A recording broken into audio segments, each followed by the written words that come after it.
I was sitting there in our cramped rented room in El Paso, Texas, facing Sophia, my wife, the woman who had walked with me through every hardship. I'm Diego Morales, 33 years old. Just an ordinary mechanic whose hands are always stained with grease and sweat. That's the man I am today. Sophia is 30 with bright eyes and a gentle smile, working as an elementary school teacher at a nearby school. On the table between us lay a thick stack of bank loan documents, numbers scribbled everywhere that made my head spin but also filled me with hope. We were going through each item, calculating whether we'd finally saved enough for the down payment on our very first house. I think if we cut back a little more on groceries, we might have enough next month, Sophia said softly but firmly. She was always like that, optimistic yet realistic, and it made me feel incredibly lucky to have her by my side. I nodded, but in my mind that house wasn't just four walls and a roof. It was the destination of a long, tear-soaked, sweat-drenched journey that had begun on a fateful night 15 years ago, when I was thrown out at 18. Every time I thought about it, my chest still tightened, like an old wound that had never fully healed. But today, sitting here with Sophia, I decided to tell her everything, so she would understand who I really am, and so I could finally face that past once more. I had just turned 18. It was a sweltering summer day in El Paso, the kind where the sun scorched your skin from dawn to dusk. I'd been working at the auto shop since early morning, arms and back aching from tightening bolts, changing tires, and wiping down engines. But it was my birthday, so I treated myself to a tiny cake from the bakery near the shop. It wasn't anything fancy, just a small vanilla slice with white frosting. But to me, it was a rare joy. I carried it home with a tired smile, imagining I'd share it with my parents, Hector and Rosa Morales, the only mom and dad I had ever known. Our home back then was a little apartment on the outskirts where passing trucks rattled the floors. I pushed open the door and froze. My parents were standing right there, blocking the entrance, faces cold and expressionless, not a trace of a welcoming smile. Next to them was my old suitcase stuffed with clothes and a few random belongings. My heart started pounding. A terrible feeling washed over me. Mom, Dad, what's going on? I asked, voice trembling, the cake nearly slipping from my hand. Hector, my father, a tall man with a heavy beard and eyes that always cut like knives, stared straight at me. Diego, you're not my real son, he said bluntly, voice sharp as a blade. Your mother and I raised you until you were 18. We've done our duty. From now on, you're on your own. I stood paralyzed. Those words hit me like a punch to the face. I couldn't breathe. What are you saying? Is this a joke? It's my birthday, I stammered, stepping closer, desperately searching his eyes for any sign he was kidding. But there was nothing. His face was stone. Rosa, my mother, small with her hair in a tight bun and hands rough from years of housework, stood silently, eyes fixed on the floor as if confirming everything without a word. I couldn't believe it. How could this be? They were the only family I had ever known. My voice grew louder as I demanded, why? What did I do wrong? If I'm not your real son, then who am I? You have to explain. My heart raced, cold sweat breaking out despite the heat. It felt like the ground was crumbling beneath me. Hector brushed me off, unmoved. I don't owe you an explanation. I've said what needs to be said. Take your stuff and get out. Rosa glanced at me for a second, lips trembling, then whispered almost inaudibly, Diego, you have to fend for yourself now. I lost it. I shouted in desperation. What did I do wrong? Why are you treating me like this? No answer. My voice broke as I stepped closer, nearly begging, please, just once tell me the truth. You're all I have. I fell to my knees in front of Rosa, clutching her hands. Mom, please don't throw me out. I don't want to be left alone like this. But she tremblingly pulled her hands away and turned her face. Hector stood there, cold as ice, unmoving. I understood then. No matter how much I pleaded, it was useless. Finally, I stood up through my tears. I grabbed a few old clothes, the tool set I'd bought with my own extra earnings, and the little money I'd saved, just a few $100s. Before walking out, I turned back one last time, clinging to a faint hope they'd call me back. No one did. The door slammed shut behind me. I stood alone on the dark street, hot wind blowing dust across my face. From that moment, I knew I truly had no home to return to. I used every penny I'd saved to rent a tiny, damp room in a poor workers' district. The walls were cracked, insects chirped all night. That was the beginning of starting from absolute zero. The loneliness was crushing. I wanted to cry, but I knew I had to be strong. You have to toughen up. You have to survive, Diego, I told myself, clenching my fists. To survive, I took any hard labor I could find. Sometimes I worked 3 shifts a day, sleeping only a few hours on the garage floor. Meals were whatever was cheapest, cheap meat sandwiches or instant noodles. At the end of each month, when I paid rent, I'd stare at my empty wallet and feel a sting in my chest. Will I make it? I'd wonder, then grit my teeth and keep going. Those days taught me that life isn't always fair and sometimes you have to fight alone. Then one evening, while doing overtime repairs at a small garage, I met Sophia. She pulled up in her old car after finishing work at the elementary school. "My brakes are shot. Can you fix it?" she asked gently, her big tired eyes still warm. I nodded and got to work. While waiting, we chatted a little. She told me about her mischievous students. I talked about broken down cars. Those short conversations slowly brought us closer. She started coming in more often, and I began looking forward to those afternoons. I kept my past hidden. I only said I had no family left. I didn't want to dig into the pain of being thrown out. Sophia was the same. She rarely spoke about her own background, only showing a fleeting sadness when mentioning she'd been on her own early too. We both carried silent wounds, secrets we didn't want to share. But that very understanding bound us together. We both knew the weight of life, admired each other's strength and hard work. From cheap coffee chats, love quietly grew.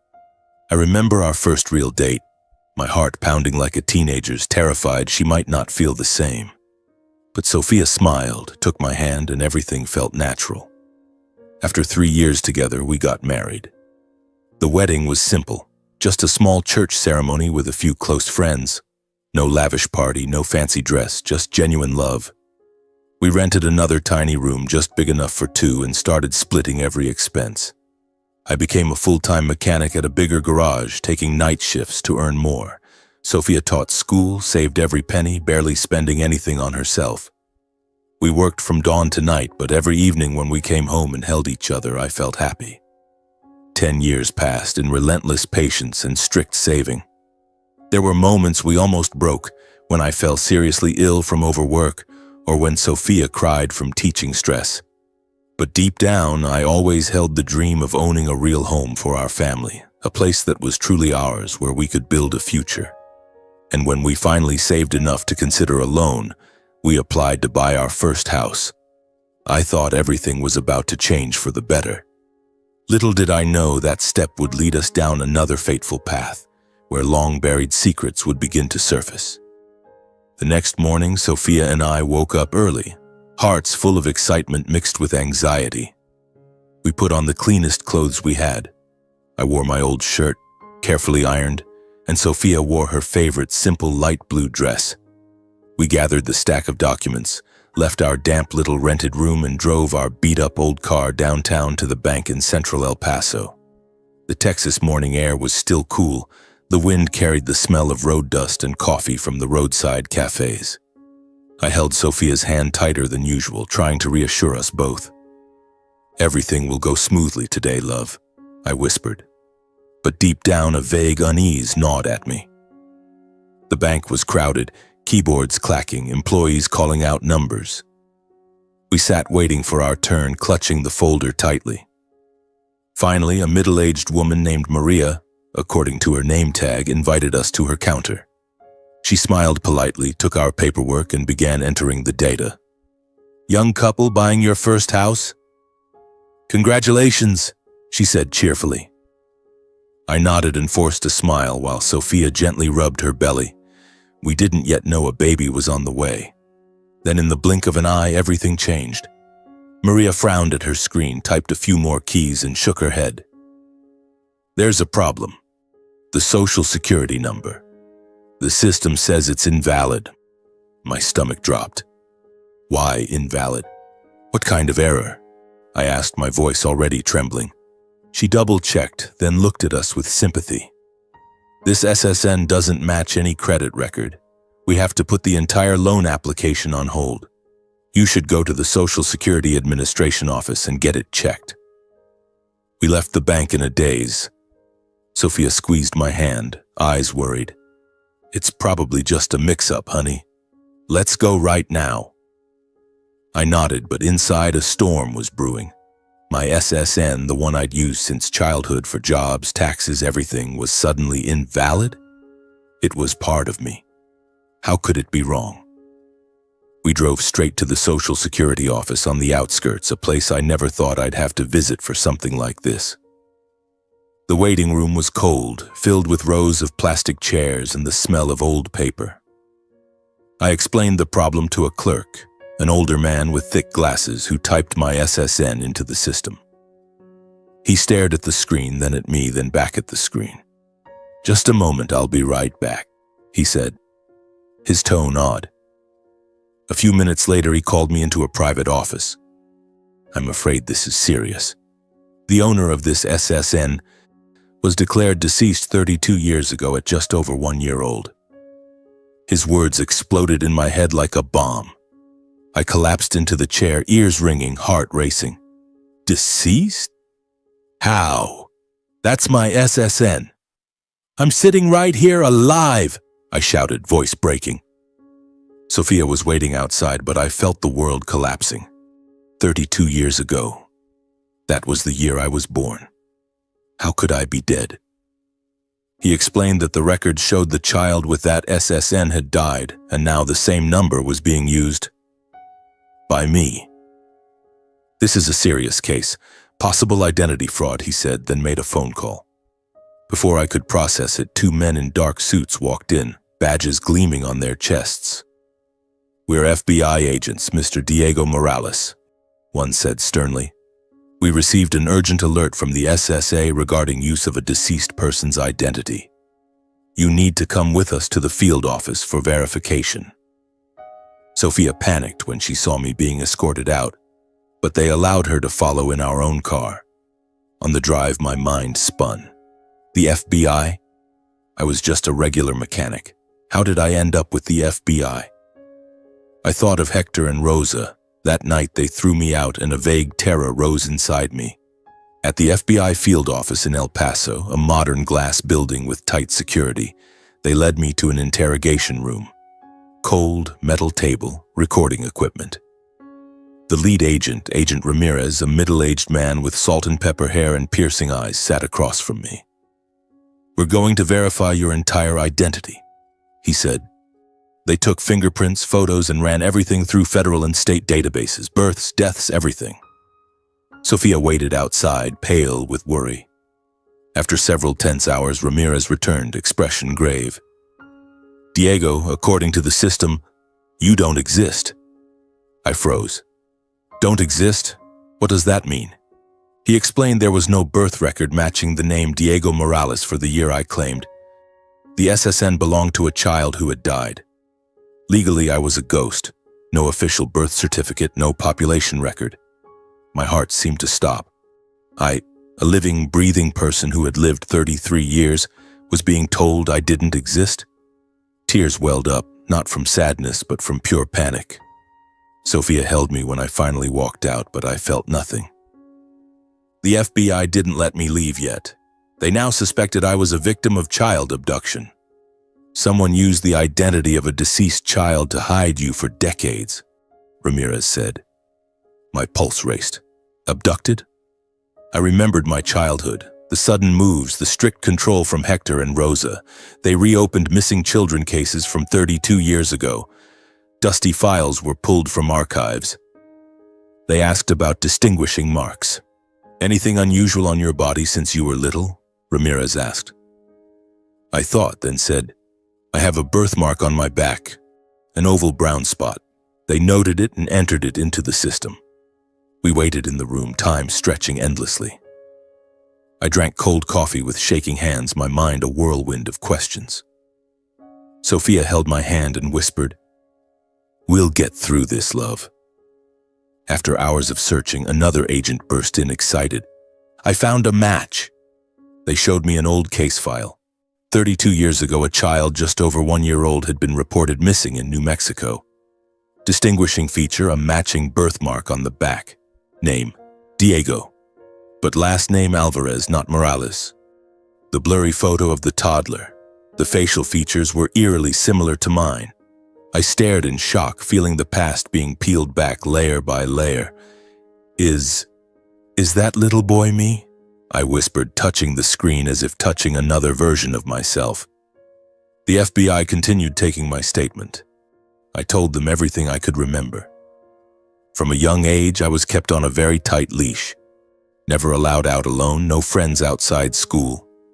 Hector and Rosa never let me meet any relatives. I didn't even know if they had siblings.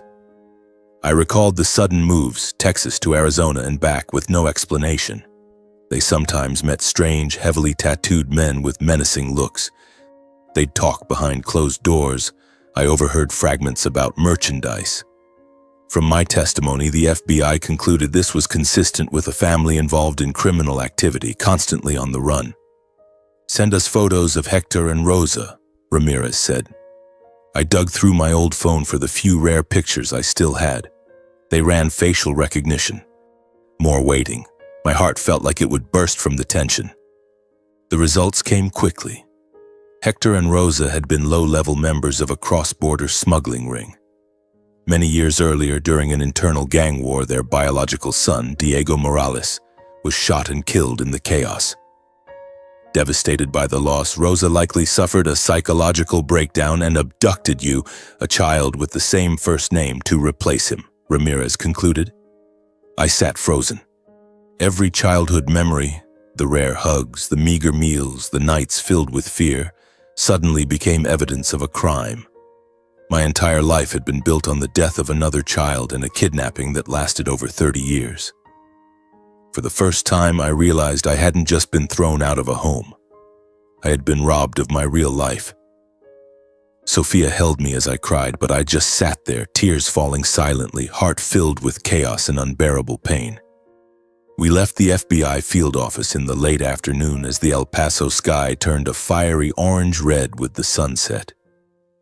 Sophia drove, her hands trembling slightly on the wheel, while I sat in the passenger seat staring out the window without really seeing anything. My mind was spinning with images. Hector with his thick beard, always barking at me over the smallest mistakes. Rosa with her sad eyes, sometimes stroking my hair but then turning away. Who were they?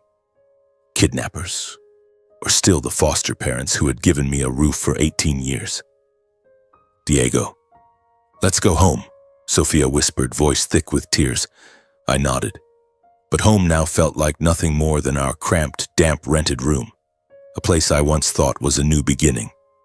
Now just another reminder of the lies. That night I couldn't sleep. Lying beside Sophia, listening to her steady breathing, I tossed and turned with questions. Why had they done it? Because they lost their real son and kidnapped me to replace him? I remembered those tiny childhood nights curled up in bed, hearing whispers outside the door. Secret conversations with strange men. Back then I thought they were just Dad's friends. Now it was clear. They were criminals living in the shadows of smuggling and gang wars. The next morning the phone rang. It was Agent Ramirez. "Diego, we need you to come in right away. This is now officially a criminal case and we need information to apprehend Hector and Rosa." I returned to the FBI office, heart pounding like a drum. This time the meeting room was fuller, several agents around the table, laptops open. Ramirez looked at me gravely. "We've confirmed kidnapping and identity fraud. Now we need everything you know. Addresses, daily routines, contacts. Anything. Where they hang out, work hours, friends." I sat down, gripping the chair arms until my knuckles hurt. My heart was tearing itself apart. These were the people who had raised me, harsh as they were. Hector taught me how to fix cars. Rosa cooked simple meals. If I spoke now, I would personally send them to prison. But if I stayed silent, the truth would remain buried forever and I would live the rest of my life as a lie. I don't know much. I don't have anything to tell, I mumbled, voice shaking. Ramirez was patient. Diego, this is the only way for you to reclaim your real life. They stole your real parents from you. I sat in silence for a long time, mind in chaos. The memory of my 18th birthday flooded back. The packed suitcase, their cold faces. They had never loved me as their own. I took a deep breath and said, "Fine." But they threw me out over 10 years ago. I only remember the old house in East El Paso, 247 Calle Vieja. They wake up early. Hector works at an auto shop. Rosa sells things at the local market. They don't have many friends, but sometimes tattooed guys would come by at night. Ramirez nodded and wrote quickly, "Thank you. This is critical."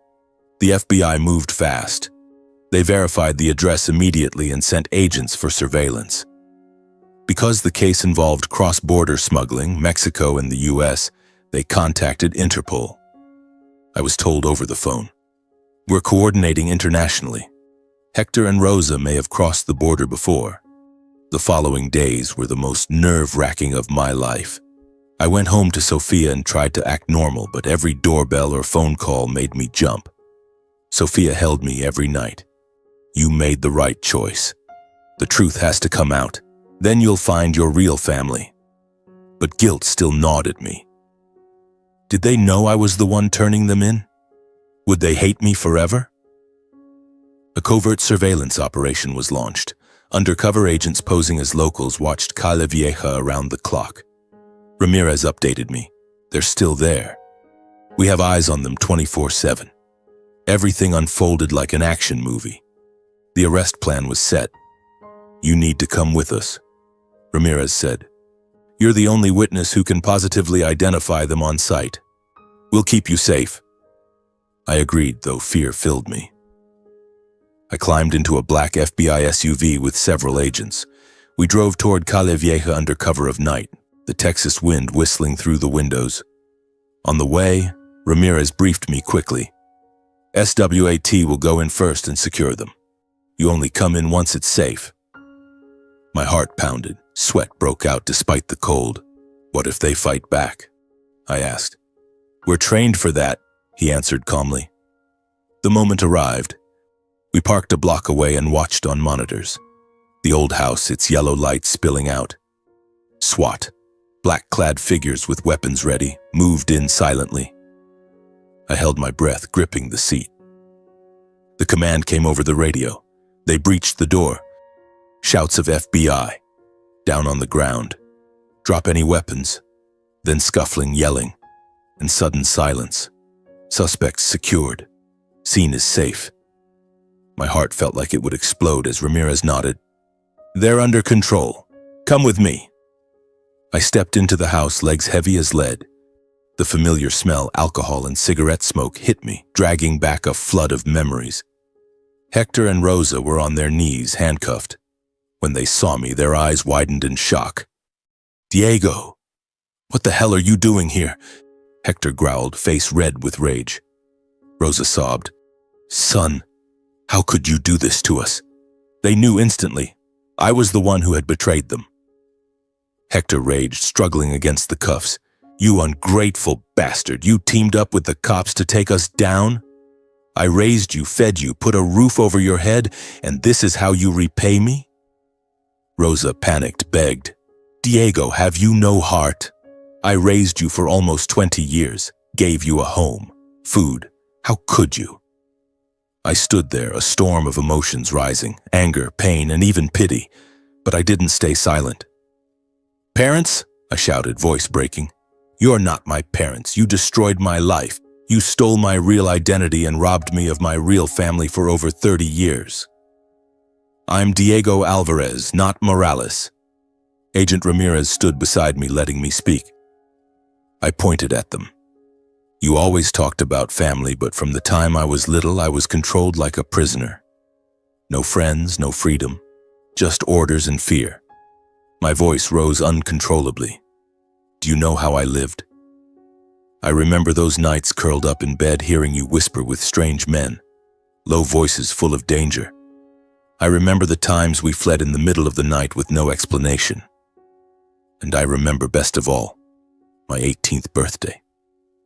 I choked for a moment, then continued, each word sharp as a knife.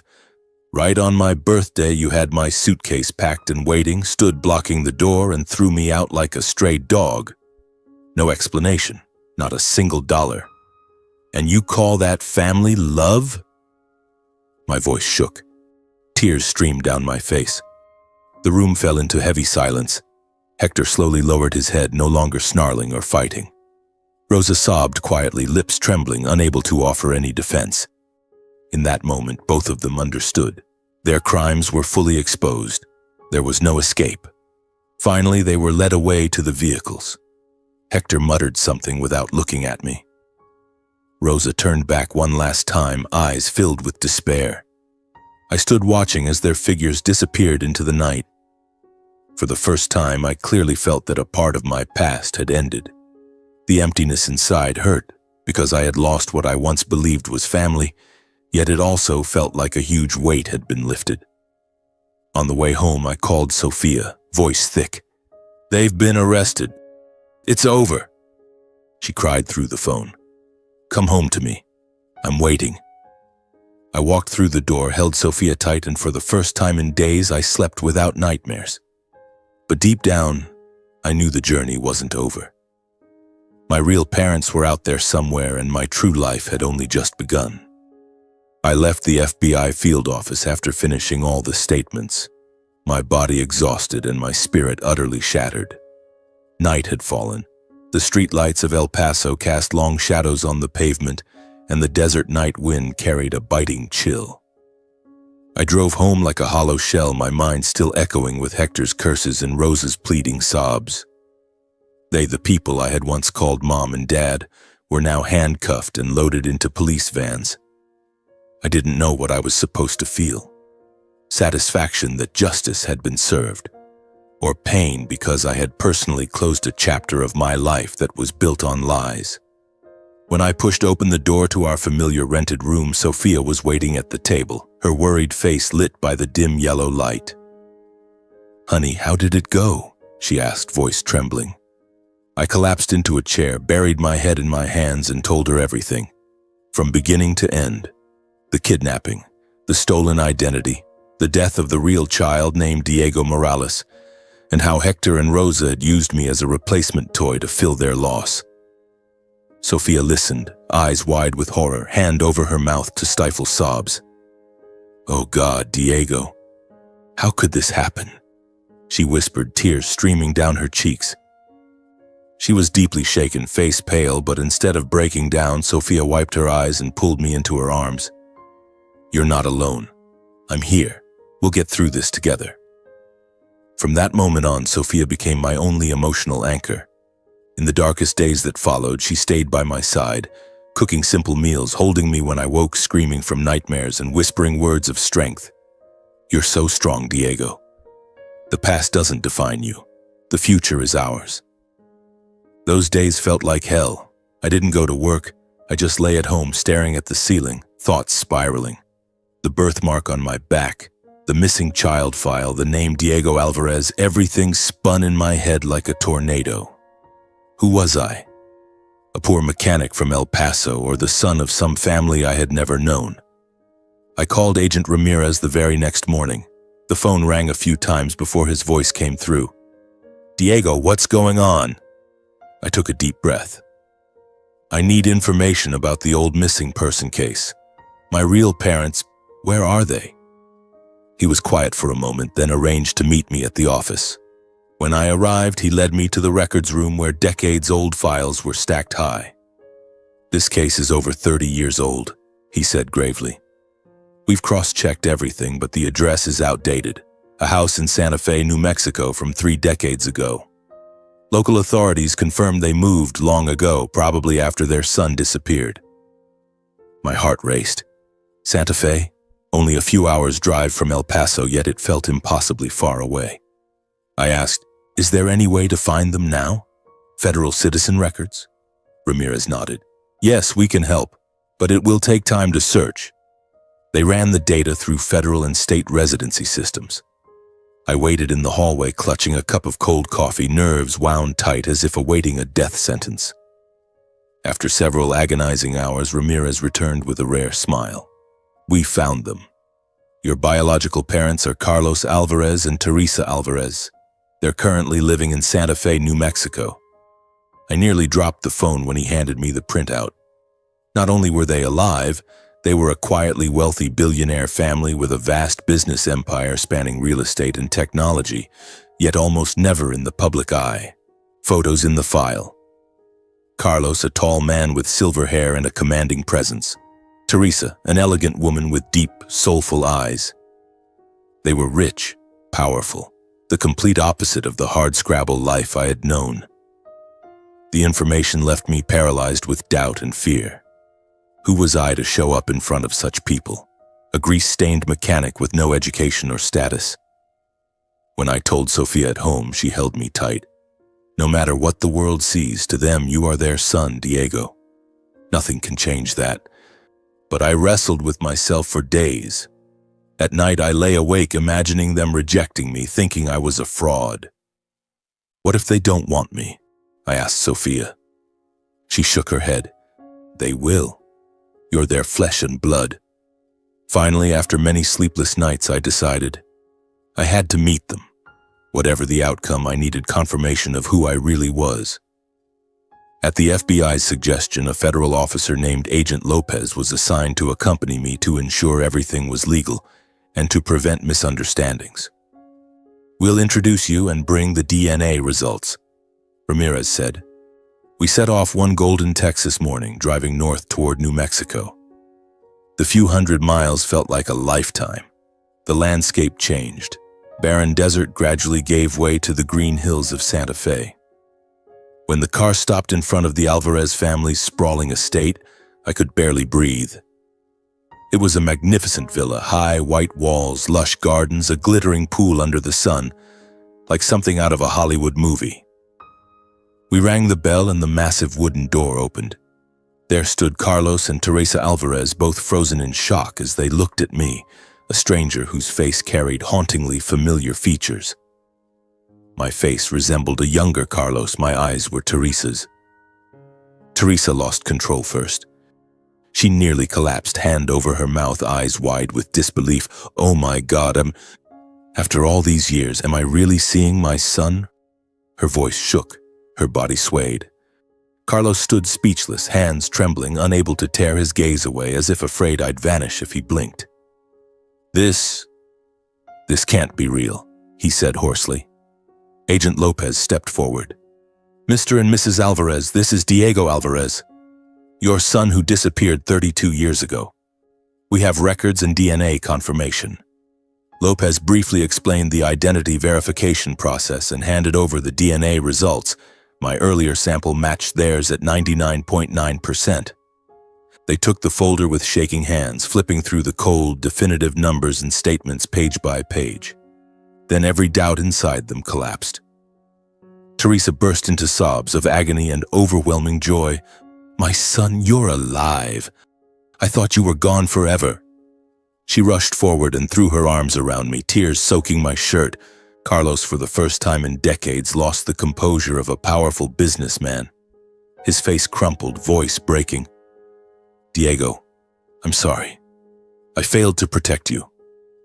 He pulled me into a crushing embrace, holding on as if letting go would make me disappear again. I stood between these two towering figures, trembling with emotion. Stranger and yet family, the invisible bond of blood pulled at my heart even though I had never grown up in their arms.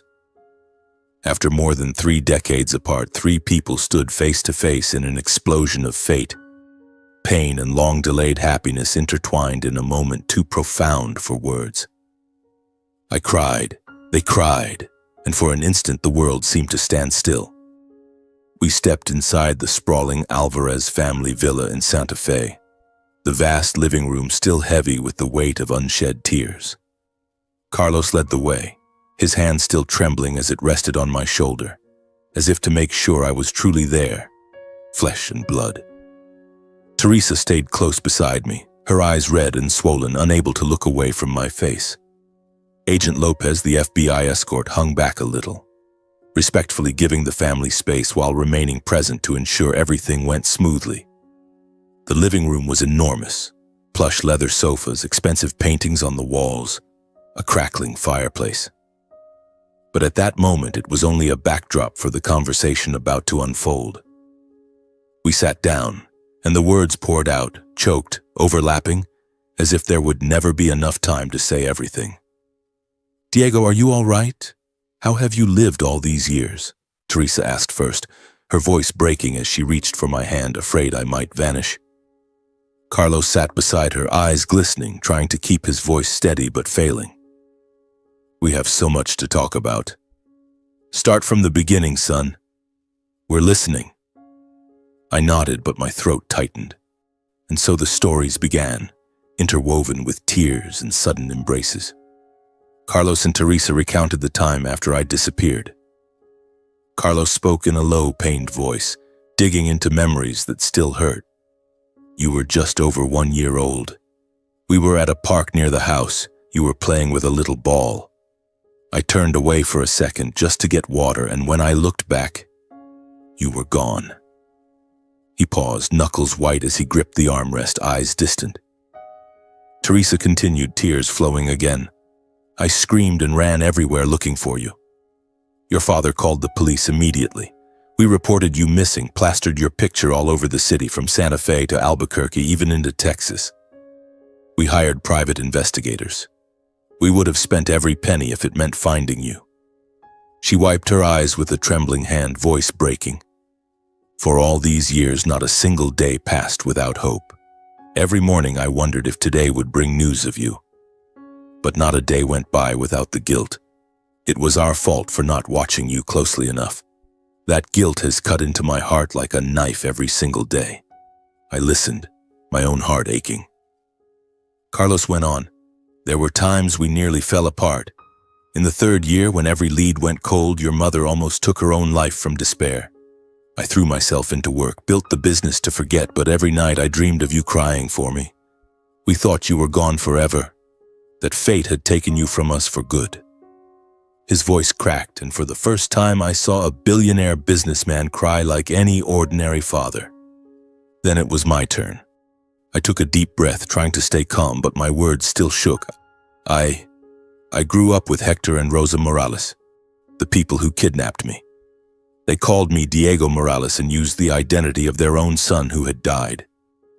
From the time I was little, I was kept on a very short leash. No going out alone, no friends. They moved constantly, Texas, Arizona, back again, always in a rush, like they were running from something. I paused, remembering those nights curled up, listening to mysterious whispers outside the door. When I turned 18, they threw me out. Said I wasn't their real son and they had done their duty. I survived on the streets, doing any job I could, hauling loads, fixing cars, working night shifts until I collapsed. No home, no family, just a few $100s I'd saved. Carlos and Teresa listened, their faces shifting from pain to fury. Teresa gripped my hand tightly. "Those monsters, they stole you from us for over 30 years. They destroyed our family and left wounds that will never heal." Her voice rose with rage. Carlos slammed a fist lightly on the table, eyes blazing. "They're criminals, Diego. I'll make sure they pay. But you've suffered far too much." Their anger felt like a protective fire, and for the first time in my life, I truly felt shielded. I continued. "Then I met Sofia." I glanced at my wife and smiled through tears. She came to the garage where I worked part-time to get her car fixed. From short conversations, we grew close. I hid my past, just said I had no family. Sofia had her own silences too. We fell in love, married simply after 3 years, and built everything from nothing. Rented a tiny room, worked ourselves to the bone, saved every penny, dreaming of our own house. When they learned I was married, Carlos and Teresa lit up with joy, as if a huge weight had been lifted. Carlos nodded warmly. We want to meet our daughter-in-law as soon as possible. We'll love her like our own daughter after all these lost years. The atmosphere began to warm. The first real smiles appeared. We talked about the future, about making up for lost time. My heart raced with happiness, but also with nervous anticipation. Would everything really be okay? Suddenly, the living room door opened and a young man walked in. He was about 28, tall, neatly dressed in a shirt and slacks, hair perfectly styled. Carlos stood, voice cheerful but slightly strained. Mateo, come in, son. This is Diego, your older brother, the one we lost all those years ago. Mateo Alvarez, my biological younger brother, whose existence I had never known, stopped in his tracks, eyes scanning me with surprise. I stood, heart full of joy and nerves. Mateo, you're my little brother? I stepped forward, wanting to hug him, hoping for a warm handshake. But contrary to all my hopes, Mateo was cold and distant. He gave a curt nod, no smile, no joy. His eyes held guarded suspicion and a trace of hidden resentment, as if my sudden appearance threatened him. My heart sank. Why? I tried to make conversation. How have you been? I had no idea I had a brother. Tell me about yourself. Mateo answered in clipped, indifferent sentences. I'm fine. I work at Dad's company. Everything's normal. Then he glanced at his watch. I'm tired. Lots of meetings today. I'll head upstairs. He turned and left the reunion without another word or goodbye. After he was gone, the room fell heavy again. Silence stretched for a few seconds, broken only by the crackling fireplace. Carlos sighed and sat back down. Mateo, he's been stubborn and hard to handle since he was little. Teresa nodded sadly. After the shock of losing you, the pain was unbearable. We poured all our love, expectations, and overcompensation onto Mateo. We spoiled him, gave him everything to fill the emptiness you left, Diego. She paused, voice full of regret. We never imagined that very overcompensation would make him grow up selfish and arrogant. Mateo only cares about himself and does whatever he wants. We tried to correct it, but it was too late. I sat there, emotions swirling. I had just found my family, yet hidden conflict was already brewing. Did Mateo hate me? Was he threatened by my return? That tension hung in the air like a ticking time bomb. Though I wanted to stay longer and talk more, I thought of Sofia waiting anxiously at home. I stood to leave. Mom, Dad, I have to go. Sofia is... We both need rest, but I promise I'll come back soon, maybe bring Sofia to meet you properly. Carlos and Teresa walked us to the door, clearly reluctant to let go. Teresa hugged me tightly. Don't stay away too long, son. I'm terrified that if I let go, you'll disappear again. Carlos patted my shoulder, voice thick with emotion. Call us any time. We have so much lost time to make up for. I hugged them, tears falling once more, then walked to the car with Agent Lopez. On the drive back to El Paso, I left the villa with a heart heavy with mixed feelings.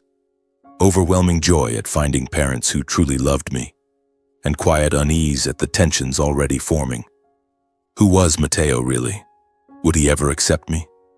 This journey, it turned out, still had many challenges ahead. The drive back to El Paso took several hours, but to me it felt like an endless stretch of time for thinking. The New Mexico landscape gradually gave way to the familiar Texas desert. The late afternoon sun cast a golden haze through the windshield, carrying the smell of dust and dry grass. My heart raced every time I thought of Mateo's cold stare. He was my own flesh and blood brother. Why was he so distant? Was my return disrupting the balance of the family they had built? Those questions made me anxious, as if I were walking a thin tightrope between joy and conflict. We reached our rented room in El Paso late at night. Streetlights threw faint shadows through the window. Sofia made 2 cups of hot tea and sat across from me at the old wooden table.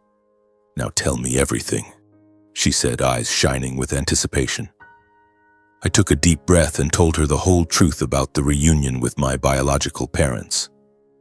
The moment the villa door opened, The tearful embraces, the stories of their decades-long pain, and the sudden appearance of Mateo with his icy attitude.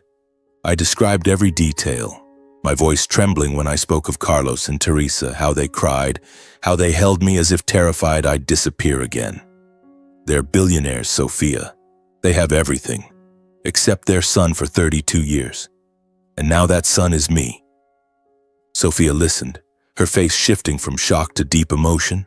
Her eyes welled up and tears rolled down her cheeks.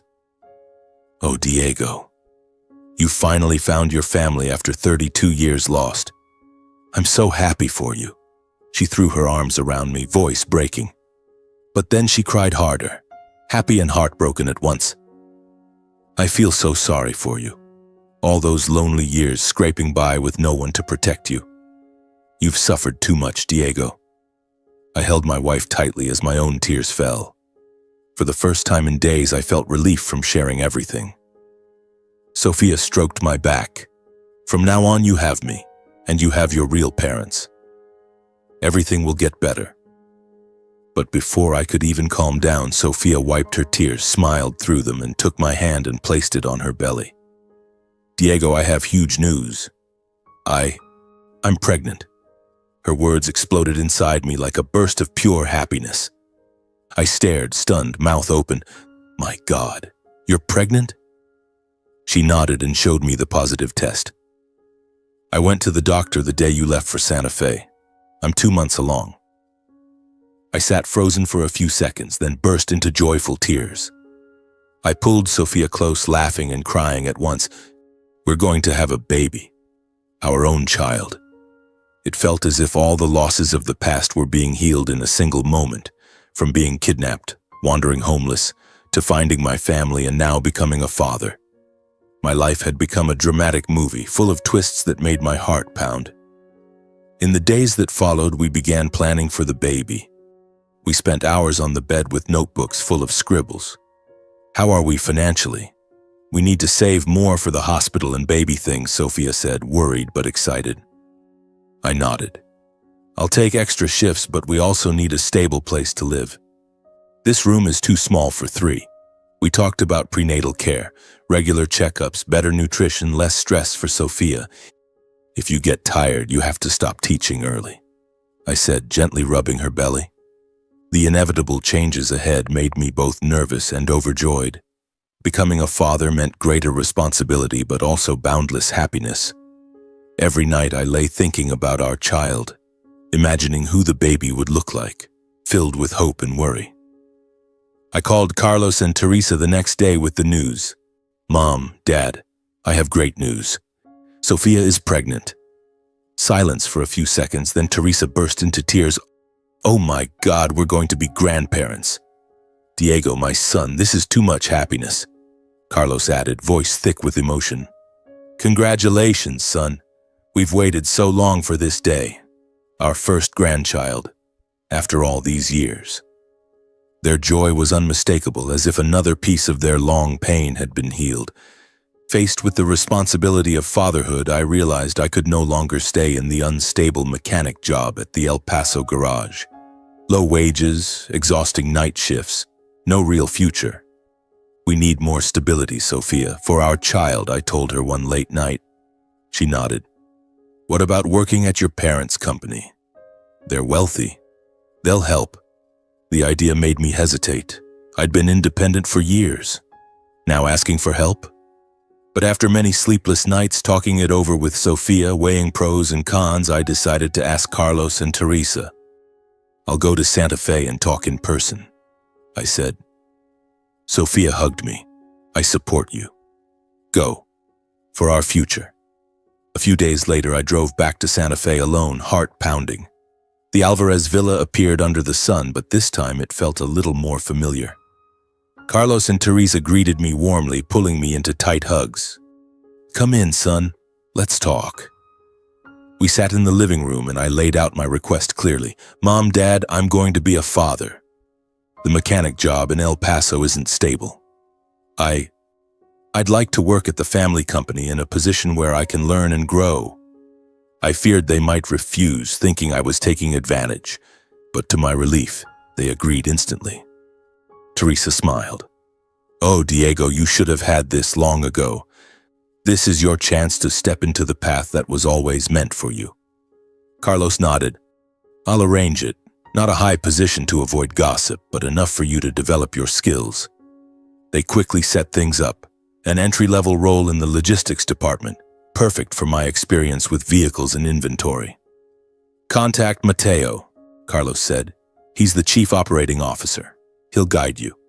It'll also be a good chance for you two brothers to bond. I agreed, though my stomach tightened remembering Mateo's cold eyes. They offered for Sofia and me to live in the villa. There's a private suite for you both, Teresa urged. But I wasn't ready. Thank you, but I'll rent a small apartment near the office for now. When Sofia joins me, we'll reconsider. They respected my choice, though their eyes were sad. All right, son. We respect your decision. But please visit often. I started the job the following week, temporarily moving to Santa Fe. I rented a cozy little apartment near the towering Alvarez Group headquarters. My first day felt like a kid's first day of school. I wore my cleanest shirt and walked into the modern glass and steel office filled with computers and busy people. Colleagues welcomed me warmly, but I proactively sought out Mateo for guidance. His office was on a high floor, spacious with a city view. Mateo, I'm here. Dad said you'd show me the ropes. I tried to smile, but he barely looked up from his screen. Yeah, the files are there. Read them yourself. I'm busy. He gave curt answers about procedures and used meetings as excuses to brush me off. My heart sank. He clearly didn't want to help and treated me like an outsider. With no real support from my brother, I had to figure everything out on my own. I asked other friendlier colleagues about the software, reports, and supply chains. The early days were a string of mistakes, wrong data, missed deadlines, completely different from my old hands-on work with grease and wrenches. Many times I felt discouraged, sitting alone in my apartment wondering, can I do this? Is Mateo deliberately making it hard? The anxiety grew. Might he be quietly sabotaging me? But thanks to hard work and a willingness to learn, I gradually got the hang of it. Studying at night, taking notes, fixing errors. After a few weeks, I completed my first small project and was praised by my supervisor. Diego, good job. You're improving fast. After a while, my income became stable and noticeably higher, double my old salary with insurance and bonuses. It eased the financial pressure while Sofia was pregnant. I called her every day. I've settled into the job. I'm sending enough money for your doctor visits. Sofia stayed in El Paso for now to take care of the pregnancy. I'd bring her to Santa Fe once everything here felt solid. I miss you so much, but let's wait until the baby is stronger, she said. I anxiously looked forward to that day, yet I also worried. Mateo remained cold and I could feel the tension simmering. When Sofia finally joins me, will everything explode? This new chapter was full of drama, keeping my heart constantly on edge. After I settled into a stable role at Alvarez Group, everything seemed to go smoothly at first. Better income, friendly colleagues, and Carlos and Teresa calling often to check on me, even sending packages of fresh fruit and prenatal vitamins to Sofia by mail. I felt like a long-lost puzzle piece finally sliding into place. But then Mateo began to reveal a clear wariness and hostility that went far beyond the initial coolness I had seen at the villa. At first I thought he was just busy or still adjusting to the sudden appearance of a long-lost older brother from the past. Yet day by day I realized it was a quiet, simmering enmity, like a current running beneath a calm surface. In department meetings, he avoided eye contact and his comments always carried a sharp, cutting edge. "You're new here, so be careful with the data. Don't make the whole team pay for it," he once said, sounding more like a warning than advice. My heart raced every time I faced him. I kept asking myself, why? What had I done to make my own brother hate me this much? With his authority as chief operating officer, Mateo quietly assigned me to the most difficult sections, like a calculated game of cat and mouse. First came a major client logistics project buried under years of complicated, untouched paperwork no one else wanted. Then came the dead-end projects, like optimizing an international shipment stalled by customs disputes and contract conflicts that had been a mess long before I arrived. I worked myself to the bone, staying up all night checking numbers, calling partners in different time zones, skipping meals for emergency meetings. The pressure crushed me. I woke each morning drenched in cold sweat, mind spinning. Late at night, I called Sophia. "Love, I'm exhausted. Matteo keeps giving me impossible tasks. I feel like giving up." She comforted me. "Hang in there. I believe in you. Don't let him win." But every morning walking into the office felt like stepping into battle, my heart pounding with dread over what new surprise Matteo had prepared. Colleagues whispered, "Matteo's really hard on you, Diego. Keep going." It didn't stop at coldness. Mistakes I never made were silently pinned on me, like invisible knives in the back when I least expected it. Once a shipment was delayed because of an old software glitch from another department. Matteo called an emergency meeting and pointed straight at me in front of everyone. "Diego, you're in charge of this area. How did you let this happen? We almost lost a major client." I tried to explain that the error predated my involvement and even showed old emails as proof, but he cut me off coldly. "No excuses. You take full responsibility." I was publicly reprimanded repeatedly in front of colleagues and even Carlos. Though Dad never said anything harsh, I caught the worry and disappointment in his eyes. Colleagues began looking at me with suspicion, whispering behind my back, "That new guy, he's always getting chewed out by the big boss." I sank into a period of instability both mentally and professionally. Every evening in my apartment under the dim neon light, I sat alone questioning myself. Should I quit? Is Matteo trying to push me out? Will Mom and Dad be disappointed in me? Tears fell silently on those long nights, but thinking of Sophia and our unborn child, I gritted my teeth and endured, heart pounding with anxiety about what was coming next. After those initial stumbles, I slowly regained my footing, like a fighter rising after being knocked down. I realized I couldn't let Matteo control the game. He was setting traps and I had to protect myself smarter. I quietly reviewed every task, double-checked every figure and file, and even backed up all emails and reports for evidence. I spent weekends learning advanced management software, rereading old company reports, and recording meetings to analyze Matteo's words later. No more letting him catch me off guard, I told myself each morning, heart racing with determination.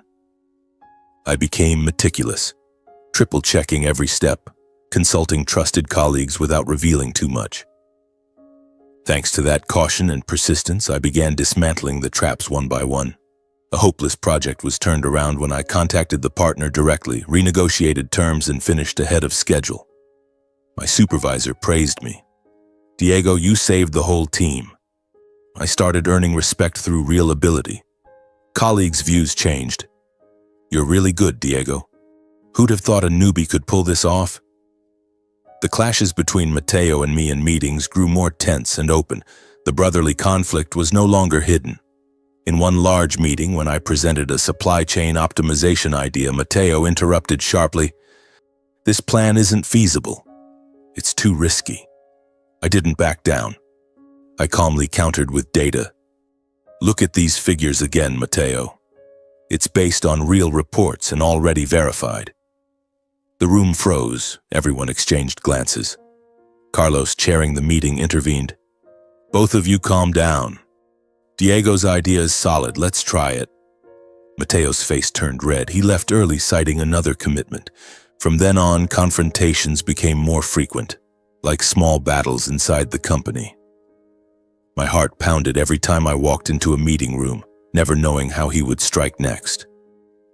Amid all that turmoil, work pressure, and growing family tension, I decided I could no longer leave Sophia alone in El Paso worrying. Her pregnancy was in the 4th month, her belly was growing, and our nightly calls full of longing tore at me. "Diego, I can't sleep. I'm so worried about you there by yourself," she said. I couldn't bear it anymore. "Come to Santa Fe. I'll come get you. We'll be together. I'll feel better." She agreed, voice trembling with emotion. That's what I want too. That weekend I drove back to El Paso, heart racing with joy. We packed our simple belongings, clothes, basic baby items, and drove to Santa Fe. We moved into the small apartment I had been renting. From then on, we faced my work stress, Sophia's pregnancy, and the storms from my biological family together. Mateo remained a dark cloud, but with Sophia beside me, I no longer felt alone. Despite the mounting difficulties, late nights at work, Sophia's pregnancy fatigue, and company rumors about the brothers' feud, we leaned on each other and encouraged one another day by day. Every evening, Sophia cooked simple meals and rubbed my back. Keep going for our future. I massaged her swollen feet and vented about the office to relieve stress. We prepared mentally for the official family introduction. Carlos and Teresa kept pleading, "Bring Sophia home so we can meet like a real family." I was nervous but happy. "It'll be fine, love." Sophia nodded, though sometimes she looked anxious. "I'm afraid I won't fit in, they're so rich." On the evening of the introduction, I drove Sophia to my parents' villa, heart pounding with excitement and nerves. The Santa Fe night was cool. Streetlights cast golden glows on the familiar road to the luxurious estate. Sophia wore a simple but pretty maternity dress, her belly clearly showing, holding a small bouquet as a gift. "Diego, I'm so nervous," she said, voice shaking. I squeezed her hand. "Mom and Dad will love you. You're the perfect daughter-in-law." But as we neared the villa, I noticed Sophia growing unusually agitated. Her face paled, her hands gripped tightly as if fighting something back. "Are you okay? Are you feeling sick?" I asked, worried. She didn't answer, just stared straight ahead, panic barely hidden, eyes glistening. When we reached the gate, Sophia suddenly stiffened, then in terror demanded, "Diego, turn around! Take me home right now. I can't go inside that house." Her voice was shrill with fear. I braked in shock. "What are you saying? Why all of a sudden?" "Mom and Dad are waiting." I tried to calm her, rubbing her back, but Sophia flung the door open and stumbled out, legs shaking on the sidewalk. "No, you don't understand." "I can't," she shouted, tears bursting out. I jumped out in panic and held her. "Calm down. Tell me what's wrong." At that exact moment, Mateo's car came up behind us, headlights sweeping over us. He saw us on the roadside and braked hard, tires screeching in the night. He stepped out, face first surprised to see me, then shifted to Sophia. From shock to utter disbelief, as if he had seen a ghost. He stammered, unable to form my name, and walked closer.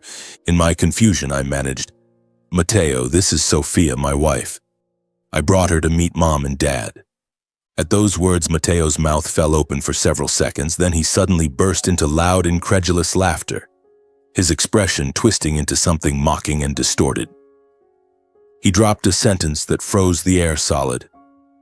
"Diego, don't you know that Sophia is actually my sister?"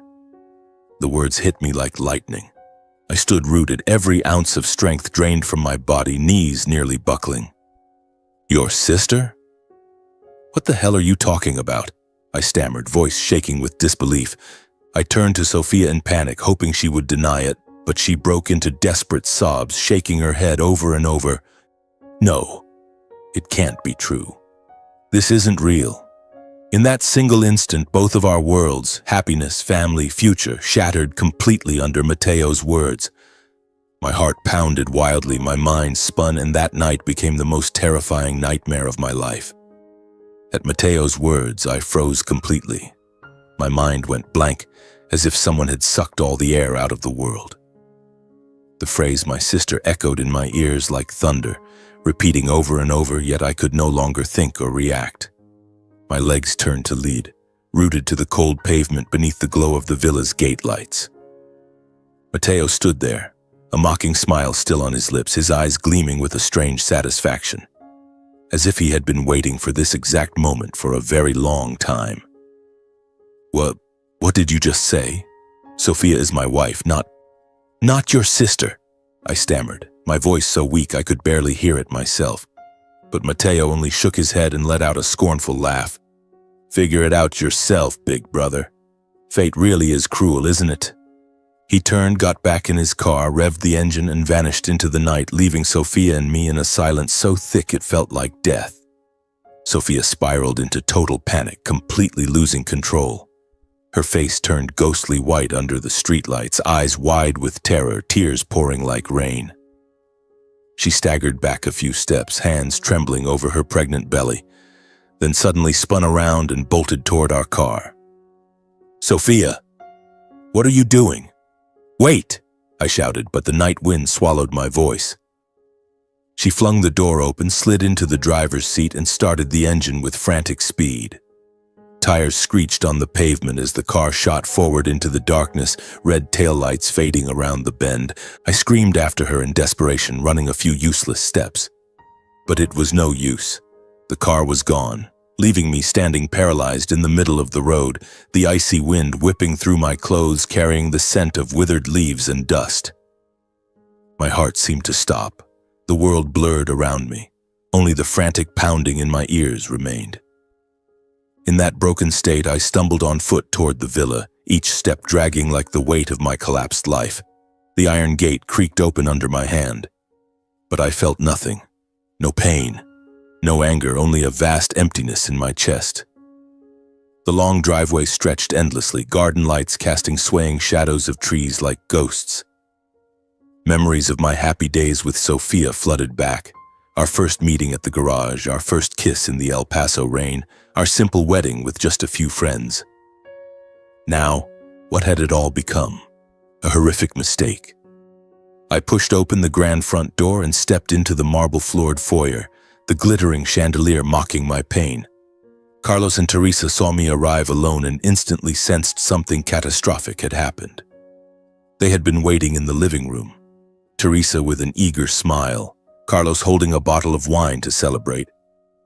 But when they saw me, face ashen, eyes hollow, looking like a ghost, they both leapt to their feet. "Diego, what happened? Where's our daughter-in-law?" Teresa asked frantically, voice shaking as she reached for me. Carlos stepped forward, face grave. "What's going on, son? Why are you here alone?" I stood there speechless, mouth dry, mind still reeling from Mateo's words. I wanted to explain, to scream, but my throat closed up. Only silent tears fell. Mateo leaned against the wall with a satisfied expression, then suddenly let out a derisive laugh that echoed through the vast room. "Talk about cruel fate," he said venomously, voice dripping with sarcasm. "Big brother married his own sister and got her pregnant, no less. Brilliant, Diego." Carlos and Teresa were stunned beyond belief, almost unable to process what they'd heard. Teresa whipped around to Mateo, face white. "What did you just say? Sister? What do you mean?" Carlos grabbed Mateo's shoulder. "Explain yourself right now. What the hell is going on?" I stood motionless, watching the scene as if from another world. Mateo recounted everything that had happened at the gate, his tone laced with mockery and triumph, as if telling a dark joke. I saw them outside the gate. Sophia was panicking. Diego introduced her as his wife. I recognized her instantly. Sofia Alvarez, the daughter Mom and Dad adopted years ago who ran away from home. I just told the truth. She's his sister. Then she burst into tears, jumped in the car, and sped off. He smirked, eyes glittering. At those words, Carlos collapsed onto the sofa, face gray as death, clutching his chest. "No, it can't be. Sophia, our adopted daughter? And Diego?" Teresa shook her head violently, barely able to stand, leaning against the wall. "Dear God, how can this be? They're siblings? They got married?"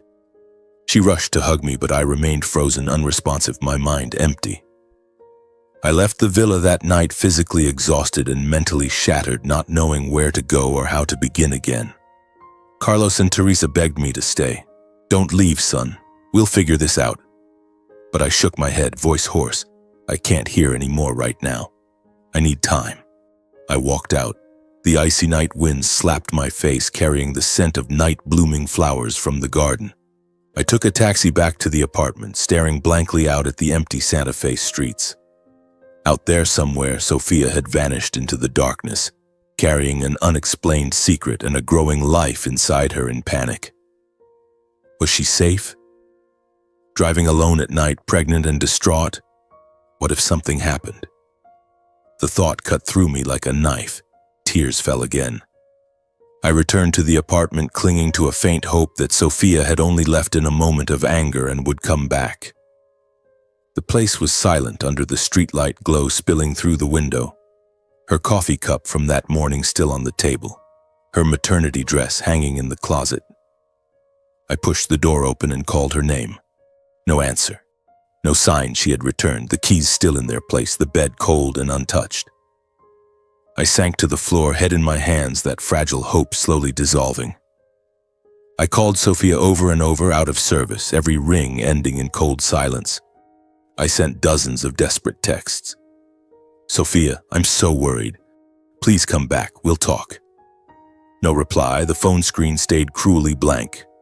Day 2, then day 3, still no sign of her, no message, no clue. I barely ate or slept, wandering the streets around the apartment, asking at parking lots, gas stations, convenience stores, only sympathetic head shakes. I called local hospitals, police stations, even posted missing person notices on local social media. Nothing. Only one question remained in my mind. With a belly that size, where could Sophia possibly go alone in such a state of panic? I was torn apart by fear for my wife and child, if she had an accident, if the baby was harmed. And by the torment that, even if she needed to escape, she could at least send one message to let me know she was safe. "Why did you leave me like this, Sophia?" I whispered, tears rolling down. But my initial searches led nowhere. Sophia had vanished from my life as if she had never existed. I sat in the apartment, staring at our wedding photo on the table, pain beyond words. Slowly, a painful realization sank in. Sophia hadn't just run away in a moment of impulse. She had disappeared completely, part of a larger tragedy I still didn't fully understand. In the many days following Sophia's disappearance, I lived in a state of excruciating torment and anxiety, as if someone had hollowed me out, leaving only an empty shell. Every morning I woke, if you could call it waking since I barely slept at all, my heart clenched as though gripped by steel wires. I ate almost nothing except a few dry pieces of bread, forcing them down just to survive, not to live. My tears had run dry that first night, but the pain still surged, making my mind spin with thousands of questions. Where was Sophia? Was she safe? What about the baby she was carrying? I wanted to see no one. I stopped going to work and cut off all contact with the outside world like a fugitive hiding from reality. My phone rang constantly. Carlos and Teresa calling nonstop, their worried voices filling my voicemail. "Diego, please answer. We need to talk to you, son." But I ignored every call, watching the screen light up and go dark again, my heart filled with resentment and agony. Mateo called a few times too, but I deleted them instantly. I couldn't bear to hear the voice of the man who had dropped a bomb on my life. The company sent emails asking how I was. My supervisor texted, "Diego, are you okay? We're really worried." But I didn't reply. I just lay curled up in the apartment like a lost soul, doors locked, curtains drawn so the Santa Fe sunlight couldn't get in. Time crawled like molasses, every hour was torture, and I felt myself slowly dying. One afternoon, as the Santa Fe sun began to set red behind the mountains, there came frantic knocking at the door. I lay motionless on the sofa, unwilling to answer, but the knocking wouldn't stop, accompanied by Teresa's voice. "Diego, open the door. Mom and Dad are here. We need to see you." I dragged myself to the door and opened it a crack with trembling hands. Carlos and Teresa stood there, faces gaunt, eyes red from worry. I opened the door fully. Gaunt, disheveled, lifeless eyes like a wandering ghost.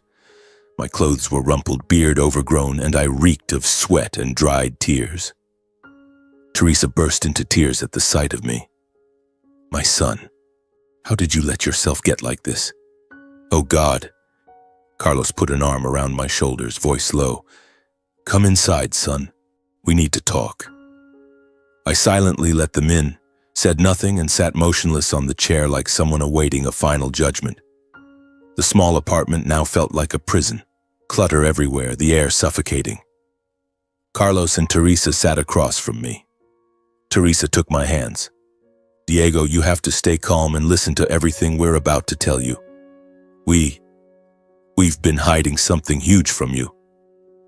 My heart pounded, but I remained silent, staring at them with hollow eyes.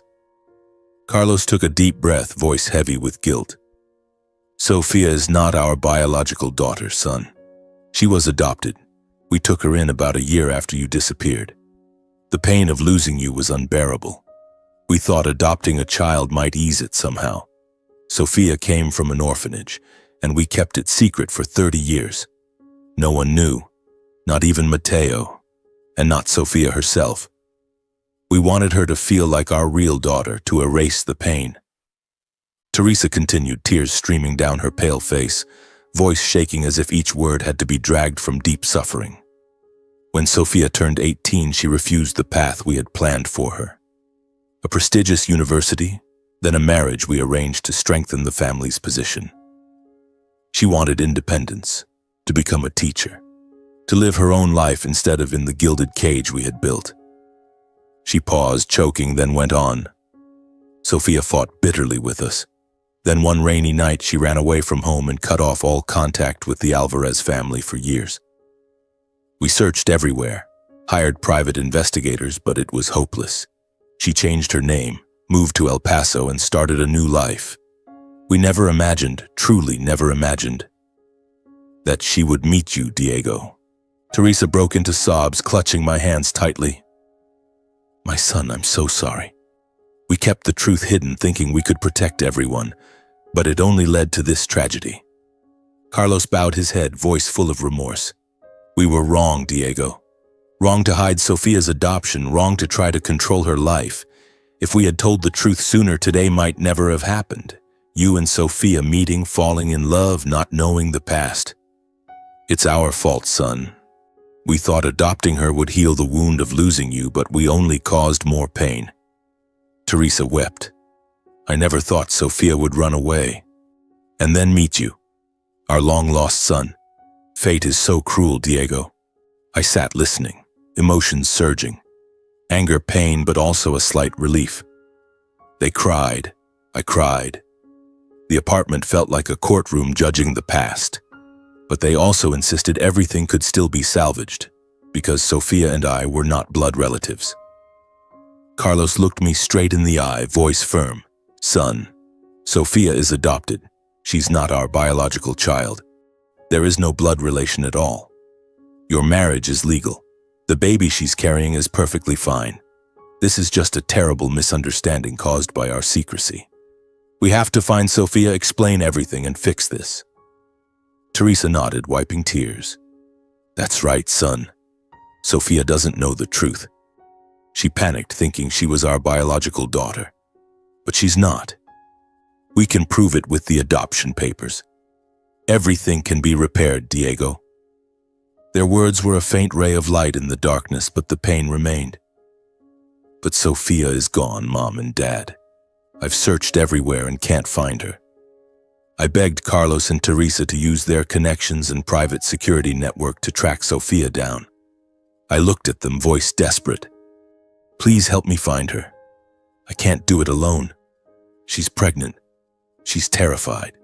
What if something happens? Carlos nodded immediately. I'll use every contact. Private investigators, city cameras, friends in the police. We will find her.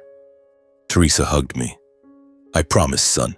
Sofia is our daughter-in-law and the baby is our hope. We'll bring her home. They left with that promise, and for the first time in days, a tiny spark of hope flickered inside me, though my heart was still crushed with pain. I sat alone staring at our wedding photo, whispering, Sofia, wait for me. I'll find you. The days of waiting for news from Carlos's private investigators were the most nerve-wracking of my life. Like sitting on burning coals, every passing second pure torture. Every night I called Carlos. Any news yet, Dad? He reassured me. The investigators are checking traffic cameras on every highway. Sofia was heading north, probably toward Colorado or Utah. We'll find her, son. Why had fate pushed us to this point? Sophia, where are you? Is our baby all right? Those nights I lay awake imagining Sophia alone in some cheap motel crying because she believed we were blood siblings. My heart felt torn apart. The faint hope from my parents' promise kept me clinging on, but the fear that it might be too late haunted me, making everything more dramatic than ever. Then the moment came, after nearly a week of non-stop searching. Carlos called me at midnight, voice excited yet anxious. Diego, the investigators, found her. From traffic camera footage on I-25, Sophia is in a quiet little town in Colorado called Evergreen. She's staying at an old motel. We have to go now.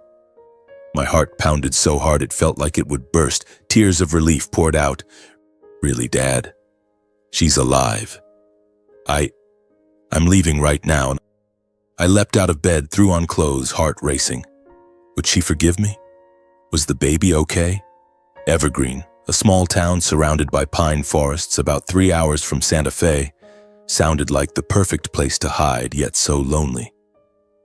I pictured Sophia sitting alone in a dark room, arms wrapped around her belly, crying from the horrific obsession, and my heart ached.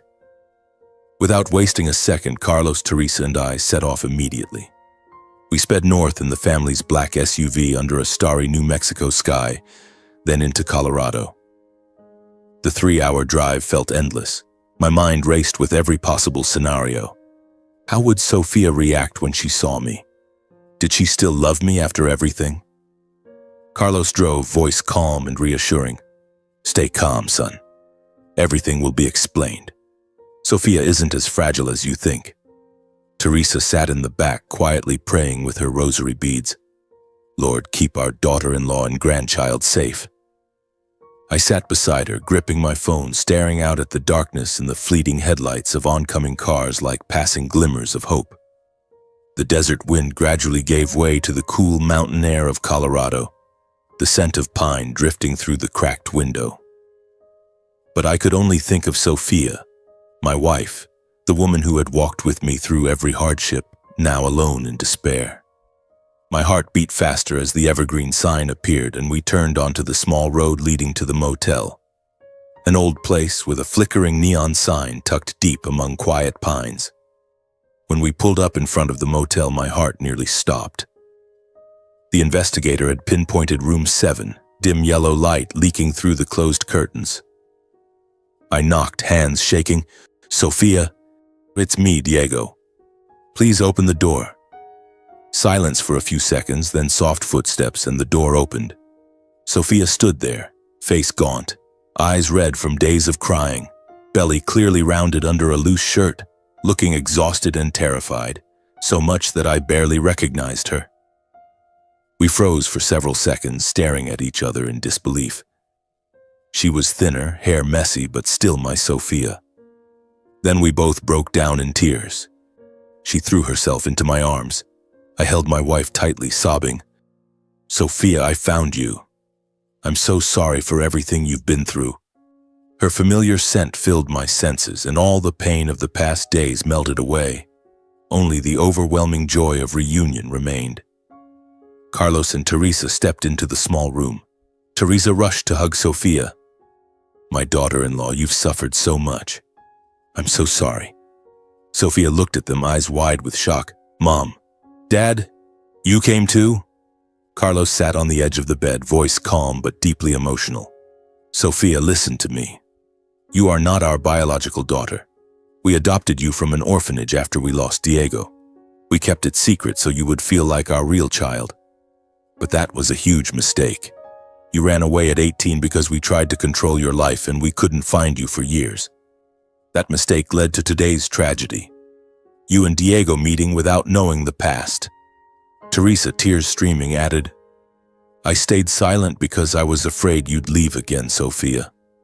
But we can't hide it anymore. You and Diego are not blood related. Your marriage is legal and the baby is a blessing. I'm sorry for everything.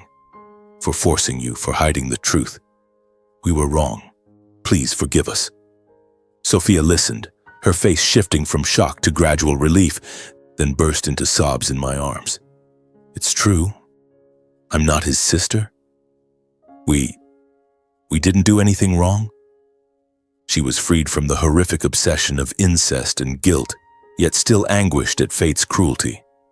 Why did fate play with us like this? I ran away for freedom, met you, fell in love, only to learn this now. The tragedy dissolved in late forgiveness. 3 generations stood together in tears and regret. Carlos bowed his head in apology. Teresa wept while holding Sophia, and I held my wife even tighter. That tiny motel room became the stage for a dramatic reunion where pain melted away under love and truth. I brought Sophia back to Santa Fe, beginning a new phase of healing for both of us. On the drive home, Sophia rested her head on my shoulder and whispered, "Diego, I'm so tired. But now it's okay. We have no reason to be apart anymore." We returned to the apartment. The Alvarez family doctor examined Sophia immediately and confirmed the baby was healthy. In the days that followed, we spent time together, healing walks in the park, cooking simple meals, talking about the future. A slow but steady recovery, with me always by her side, gently touching her belly. "Little one, Mommy's home." Carlos and Teresa visited often, bringing nourishing food and apologizing endlessly. "We'll never hide anything again."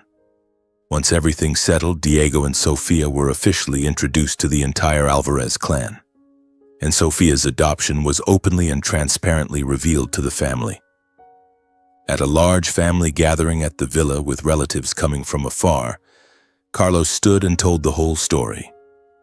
"Sophia is our adopted daughter, but now she is our daughter-in-law, and Diego is our long-lost biological son who has returned." Everyone was shocked, then applauded and hugged Sophia. "Welcome home." Sophia smiled through tears. "Thank you, everyone." Through all these events, Mateo, for the first time, faced the pain he had caused his parents and brother, realizing he had been part of the tragedy. He came to me privately, voice full of remorse. "Diego, I'm sorry. I was jealous. Thought you were taking everything. So I revealed the truth to hurt you. I was wrong." The resentment in Mateo gradually dissolved, replaced by regret and awakening. From then on, he and I set aside our grudges and began working together, each with our own strengths, my practical experience and his management knowledge. Under Carlos and Teresa's guidance, Alvarez Group entered a phase of stable, stronger growth, not just financially, but in family values. Carlos held regular family meetings, emphasizing, "Family is the foundation." The company expanded, but now with a focus on unity. Mateo and I successfully led major projects together. My life with Sophia slowly returned to peace after the chain of upheavals, though the painful memories remained as reminders. We moved into our own house near the villa, took evening walks. Sophia returned to teaching, and I worked with new joy. A few months later, Sophia gave birth to a healthy baby boy. We named him Lucas Morales Alvarez. Lucas became the hope and new beginning for the entire family. He was cherished and protected like a treasure, the invisible thread that mended fractures once thought irreparable. In that loving embrace, Lucas grew up peacefully, gradually soothing and erasing the pains of the past. Looking back, from a kidnapped child abandoned and struggling to survive to finding family love and a son, I realized life is not only loss, but also opportunities to start over. I learned that truth, no matter how painful, must always be told, because only truth can save people from tragedy, as it did for us. Secrecy nearly destroyed everything. I also understood that family is not built on blood alone, but on responsibility, forgiveness, and the courage to face the past. Sophia was adopted, but she is now my wife and the mother of my child, my true family. And after all the suffering, I believe that as long as we never let go of each other, we can still find light even in the darkest moments.